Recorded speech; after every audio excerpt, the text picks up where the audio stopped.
Welcome to the Gab Talks by the Independent Press Award. I'm your hostess, Gabby Olzak, and we are live at 2026 BookCAMP.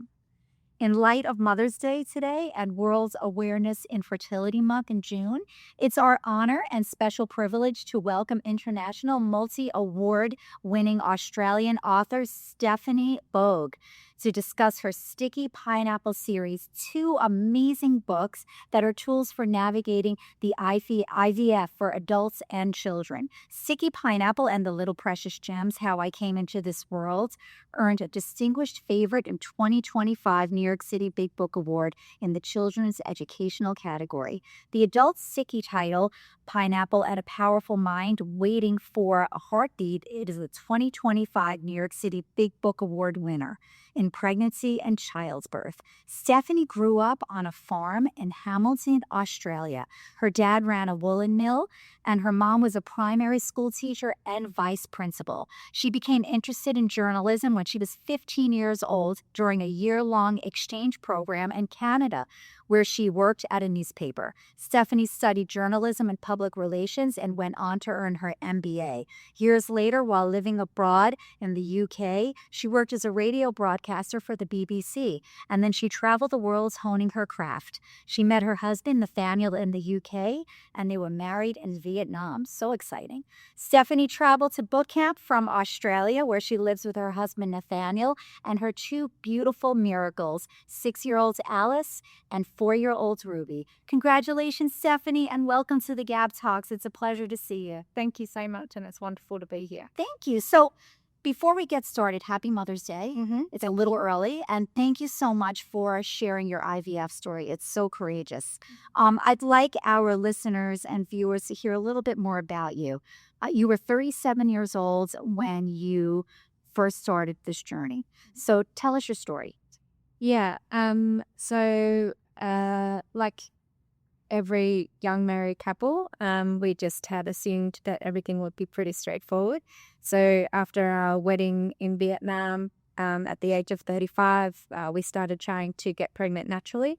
After a couple of years, it became pretty clear that nothing was happening and we needed some assisted, supported help. So we got referred to a major infertility clinic in Melbourne, Australia. Okay. And that set off a very long journey, 10 cycles of IVF over a number of years before we were finally successful in having, our first and second child. Amazing IVF. Amazing story. It really is. So the children's book, your children's title, Sticky Pineapple and the Little Precious Gems. I understand your first child, Alice, was an inspiration. Tell us about that and tell us why it's so significant. Yeah, so like every parent, I was reading a bedtime story to Alice, and I was reading The Very Hungry Caterpillar. And one of our favorites in my family. Yeah, and an all-time favorite for everybody. And during the course of reading that story to her at bedtime, she said, "Mummy, how did I come into this world?" And so I took a pause and a deep breath, and I thought, I'm just actually going to tell her the truth in a very creative and imaginary way. And so she was the inspiration behind the story, Sticky Pineapple and the Little Precious Gems, How I Came Into This World. I love that. So how did Alice react when you told her? Did it change how she felt about how she came into this world? It wasn't a story that she hears probably from other friends. This was really unique. Did it change anything about it? Yeah, well, funnily enough, her first reaction was, "I just love that you ate sticky pineapple, Mum." We're gonna get to the sticky pineapple. Now, do you think it's important for parents to share that, almost as if they would with an adopted family? Do you think it's important that parents are really forthcoming about it? And do you think there's a certain age when they should be telling kids about it? I think it's everyone's own personal judgment on that. But the reason why I was inspired to write my books is to make it okay to talk about fertility and IVF with friends, family, and children, as well as colleagues. And to be honest, children are just so curious and engaged and non-threatening, and I just love it. And why not be honest with it? Why not be honest about it? Yeah. So you're wearing a pineapple on your shirt. Yes. Sticky pineapple. It's so catchy. I love it, and I'm with Alice. I think it's fantastic. But there's something behind that. Yes. So, sticky pineapple as a theme, it's actually a symbolism of women going through infertility and IVF. And so often when you turn up to clinics at embryo transfer, you might see women wearing a pineapple symbol. Okay. And what it symbolizes, and this is written up in the New York Times many years ago, but what it symbolizes is the crown of their head, like the pineapple, and encouraging and reminding women to stand tall and be proud and resilient for everything that they're navigating personally. That's beautiful. And you did also say that if you eat pineapple when you're pregnant or when you're trying to become pregnant, it also helps you. Yeah, so not scientifically proven, right? But there is a theory, and I subscribe to it as well. That And you ate a lot of pineapple when you were pregnant. resin of the pineapple helps with embryo transfer and the stickiness. And so it's really just, again, about positive health and mind and body and getting yourself in the best possible state that you can be. And, if eating a bit of pineapple is something that helps you on that journey that I had, why not try? So let's talk about your adult title, Sticky Pineapple and a Powerful Mind, Waiting for a Heartbeat. It really is, it details your journey from a self-help book, actually, that navigates your journey and others' journey. You outline all the key steps of the process from hormonal injections to embryo transfer. What do you hope that the book offers women and men, we don't want to forget about the men out there who are struggling with infertility? What was your goal? So my goal of writing the book was to help millions of others that have or are navigating infertility and IVF. There's over 40 million people around the world that are undertaking. Yeah, that's So it's a significant number of people, and it's growing every day. And so for people embarking on this process, it's no small mean feat. And as you talked about before, not many people talk about it. Yeah, sure about why.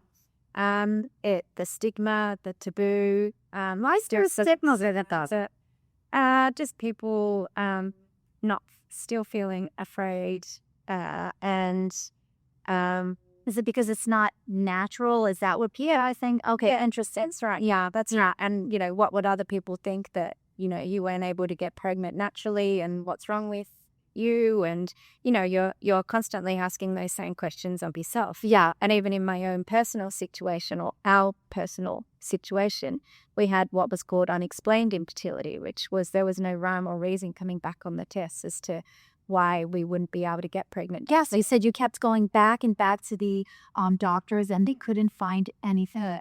And then after 9 tries, Alice came. Yeah, that's right. So I had many failed embryo transfers and many miscarriages on that journey.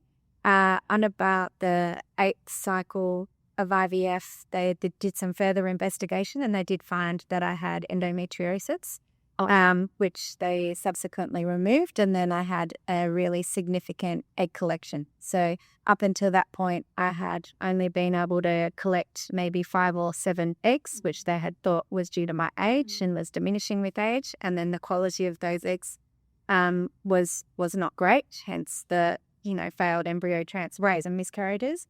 But after having the endometriosis removed and a lot of things that I was doing to help support my journey, I then had an egg collection of 17, which was amazing. Is it? Yeah, that's yes. I was really astonished when I read that. cellular specialists, and they just said that was very rare, and you don't normally get that sort of jump. Now, no specialist will ever say that the correlation was endometriosis. But you also did other things in between that. Yeah, the endometriosis, and then you had some real self-care going on. You would tell us about some of the things that you tried. It may or may not have helped. Yeah, so along my journey, I did different things. I had an acupuncturist.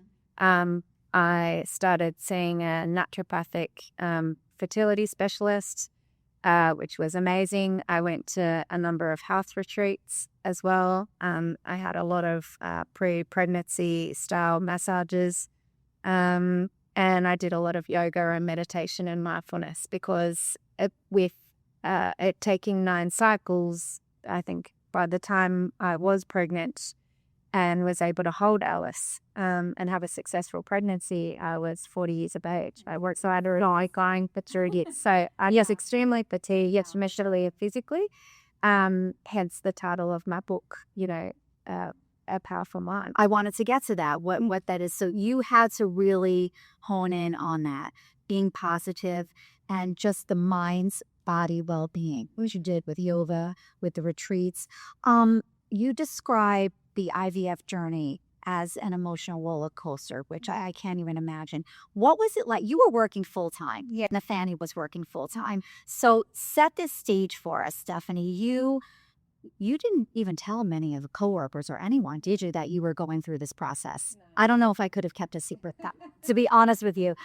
So what was it like there's a period called the 2-week period, which seems The 2-week wait. The 2-week wait, thank you, which seems like an excruciating time. So during that 2 weeks, you're waiting to find out if any of the eggs if they were successful.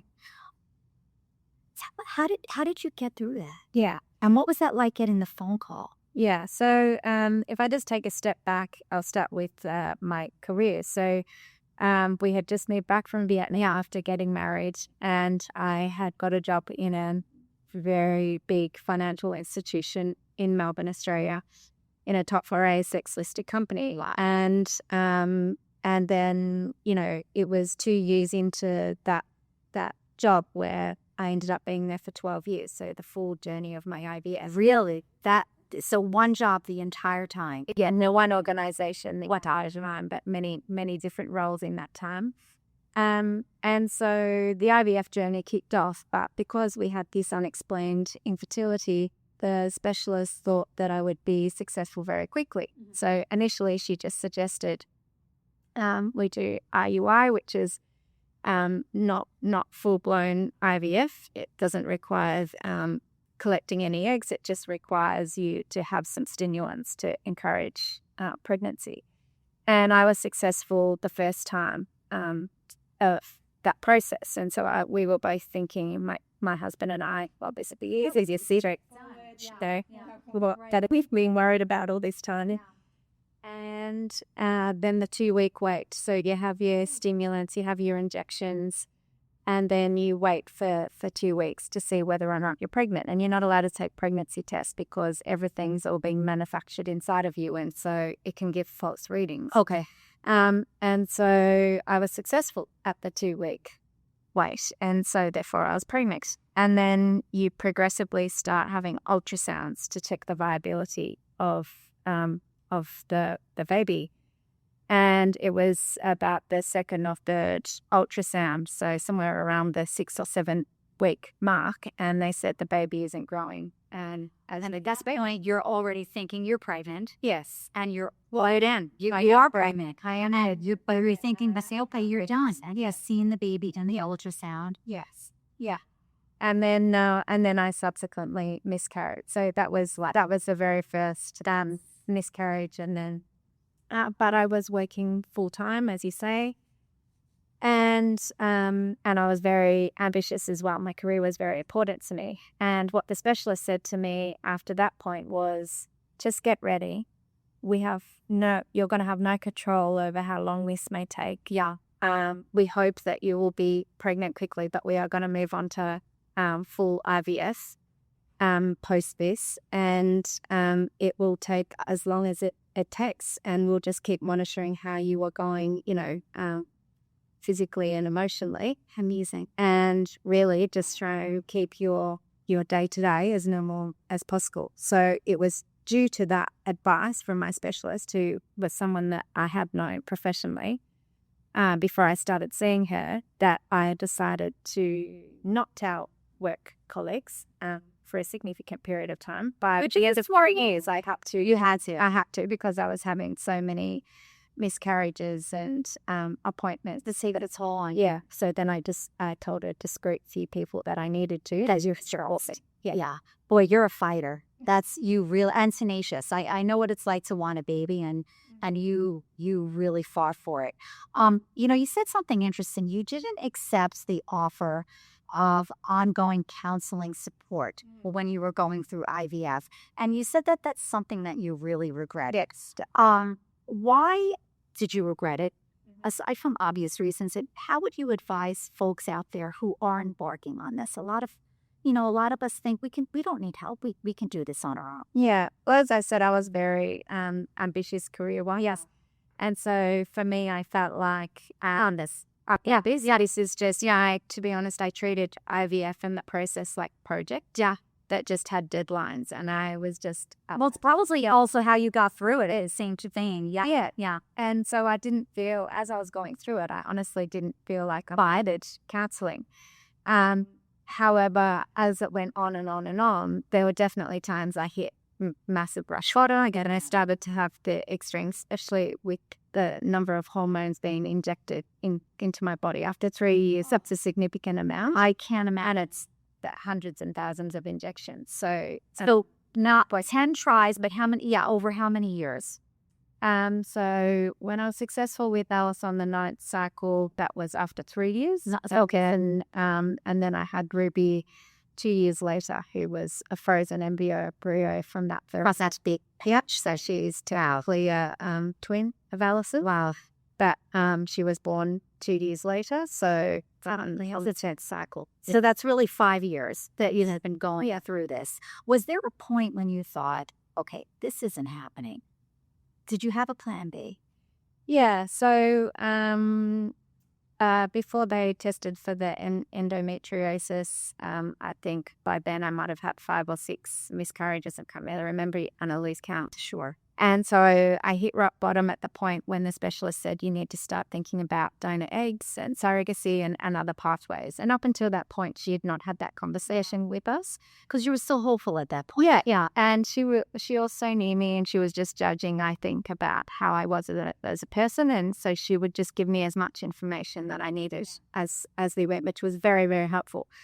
But for me to then get to that point and think, if the specialist is even suggesting these other pathways. And while I was grateful, and I write this in the book, that I was very grateful that there were other pathways and options, I just, desperately had wanted sort of equal levels, of course, with IVF, with our own eggs. And so I did start to explore. I looked at a lot of adoption agencies in particular, and that's a process also, and that can take many years as well. Yeah. So we were, very probably disillusioned by it, to be honest, about just what that involved. And also a lot of the agencies, you had to have not been doing IVF for 12 months before you went down the adoption. Oh, interesting, because they wanted you to have that entire focus on that process. Yeah, that's right. Or not pull out because because suddenly you're pregnant. Yeah, or sure end up with 2 very and which often happens. I've heard a lot of stories of that. I'm sure you as well. That's right. The second a couple or a person pursues adoption, they become pregnant. Yes. So that's us. You're exploring that. To be honest, then that really just made me double down on my self-care and my health and my mind. Yeah. When I went off to more health retreats and doubled down on the fertility naturopath and just just did everything I possibly could to put myself in as positive mind and health that I possibly could to be successful, and then you were. Yeah. It's, as we all know, it's a very costly process. As you've mentioned several times, both you and your husband and family were working full time, so that wasn't really a factor for you. What would you advise folks out there who are possibly not in that fortunate position? What do you recommend?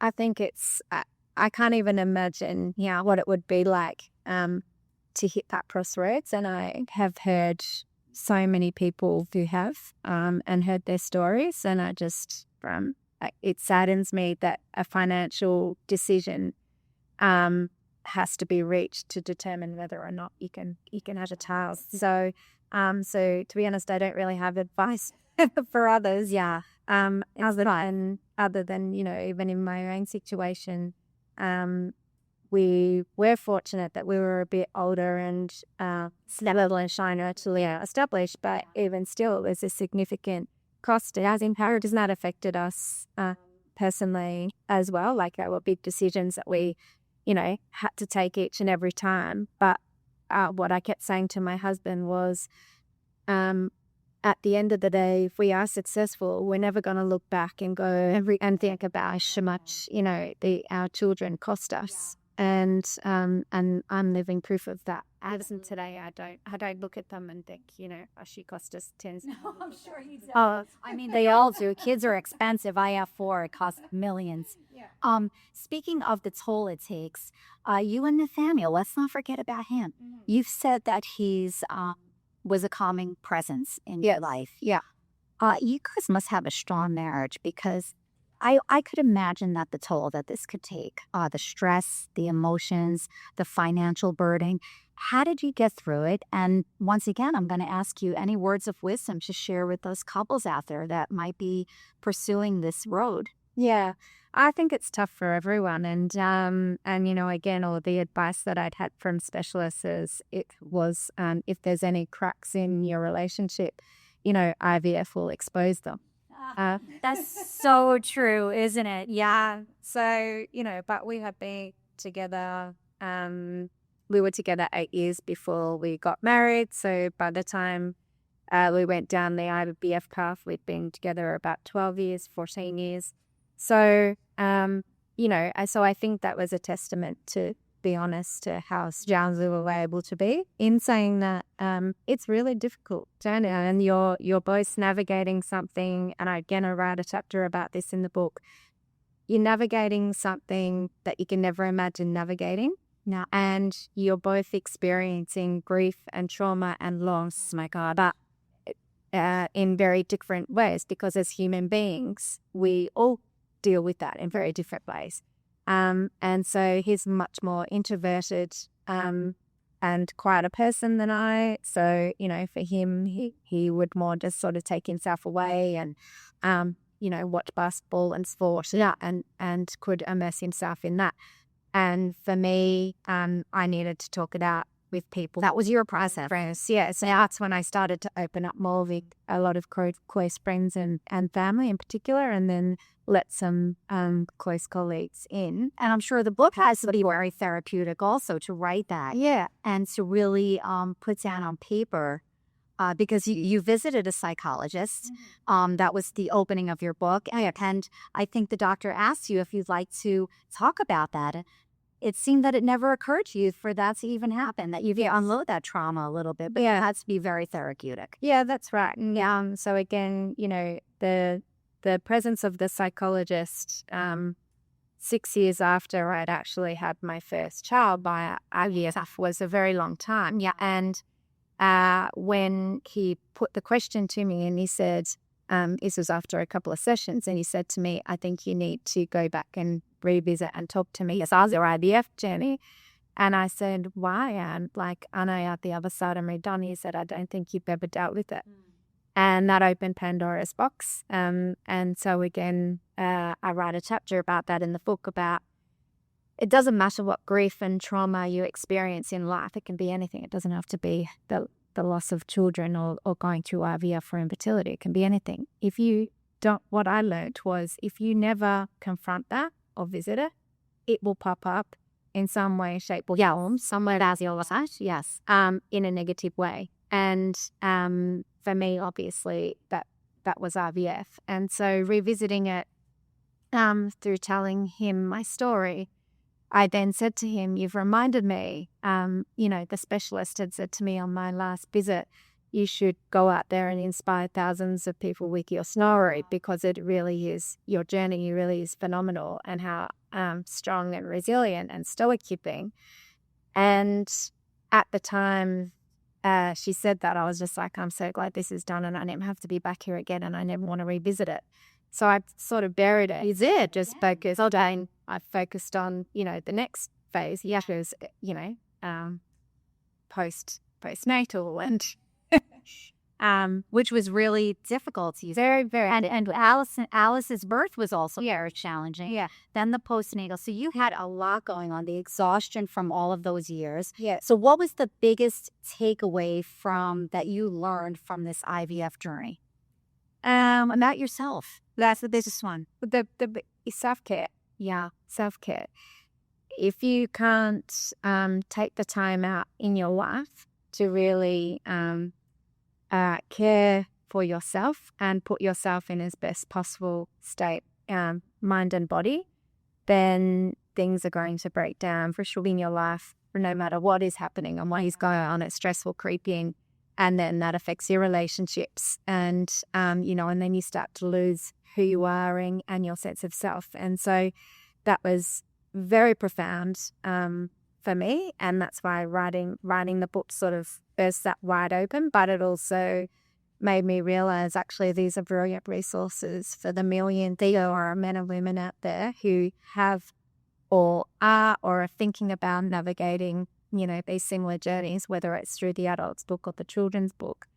And if I can help others, and they might be able to realize some of these things earlier, than I did, and helped them along the way, then, I've made a significant impact. You have made an impact, Stephanie, and we thank you for it. Question about, you confided in a few people about this journey. What advice would you have, recommendations would you have for friends, caregivers, siblings, spouses, to how they should approach and help a person going through the IVF journey? Yeah. A lot of my messages about IVF are very akin to when someone's suffering mental health issues. I did see a lot of parallels. Yeah. Researching this. Yeah. And I know myself, when you've got friends or family members that you're often a bit too afraid to say anything or ask, and so you distract conversations all of the time, and you don't speak about the elephant in the room. Yeah, she was really awkward. And so it's why I wrote a chapter in the book as well about how friends and family and colleagues can help someone going through it, which is just ask them if they're okay. Yeah, just a simple question. And if someone feels that they want to open up and speak up, then you've provided a safe environment and place for them to do that, and then just listen. And if not, they won't speak. But don't ever stop asking someone each and every day and checking in on them. Are you okay? No, that's great advice, because I think sometimes, as you said, people don't want to talk about the elephant in the room, and they feel awkward about asking. They don't want to uncover this, but yeah, anything you need, how are you? Yes, how's it going? Just simple, just being there for them. Well, this is great. Before we wrap up, what's next? Are we getting any more? I know you called it a series, so we're hoping that there are more sticky pineapples out there. Well, at the moment, I'm really just focused on, marketing my books to the world, getting my books in the hands of as many, adults, women and children as possible. Excellent. And I hope everyone's excited about the Sticky Pineapple book series. It's wonderful. So if you could go back and speak to yourself at the start of your journey, what would you say? You got this, and just be brave. Just be brave, and that you are. Stephanie, this was really a joy to speak with you. Thank you so much. The books are fantastic. Where can readers purchase each one of them and find out a little bit more about you? Yeah, so I have a website, www.stickypineapple.com, which talks all about myself and what inspired me to write the books, as well as where to buy them. They're also available on 40,000 online channels, including Amazon, Barnes & Noble, Waterstones, Walmart, and the Isaac. Not to be missed. Stephanie, thank you so much for sharing your insights, your stories, and your heart with us. Hope you have a wonderful time at the awards dinner. Congratulations on your awards. And thanks for joining us. This is your hostess, Gabby Olzak, live at 2026 BookCAMP. Thank you. Keep on reading.